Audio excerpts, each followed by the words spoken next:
সব চিকেন সাফ করে দেবো, সব সাফ করে দেবো। কি বড় চিকেন রে বাবা! আরে বাবা রে, আলুটা দেখো বন্ধুরা, পুরো ঝুরঝুরে রাইস, উপরে আবার ঘি দেওয়া, সাদা সাদা রাইস গুলো দেখো, ফ্রেশ পুরো, উপর থেকে পুরো ঝুর। দাদা তোমাদের বিরিয়ানির স্পেশালিটি বলো। আমাদের যে চিকেনটা হয় ওটাকে প্রথমে আগে ভাজা হয়, তারপরে ওটাকে চিকেন কষা করে রোগান দিয়ে তারপর ওটা আমাদের স্পেশাল, যাতে গ্রেভিটা ভিতরে থাকে আর চিকেনের পুরো রসালো চিকেন থাকে আমাদের। ভালো করে শসা পেঁয়াজটা দিয়ে আমাকে সাজিয়ে দিল। চিকেন বিরিয়ানিটা দেখছো তো কতটা টেস্টি লাগছে এখান থেকেই। এই দেখো শসা, এই দেখো পেঁয়াজ, এই দেখো এর মধ্যেই আছে ও চিকেনটা দেখো, পুরো 110 গ্রামের পিস, আলুটা কি নরম, খুশিটা দেখছো তো আমার।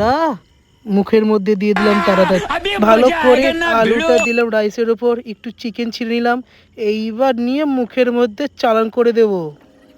কি টেস্ট গো, হরমর হরমর করে সব খেয়ে নিলাম আমি, একেবারে 1 সেকেন্ডও লাগলো না। চিকেনটা দেখো পুরো, ও লাভলি। দাম নিয়েছিল 120 টাকা, 120 টাকায় পুরো পেটে ভরে সাটিয়ে দিলাম, শেষে থালাটাও চেটে নিলাম, কিচ্ছু রাখিনি আমি।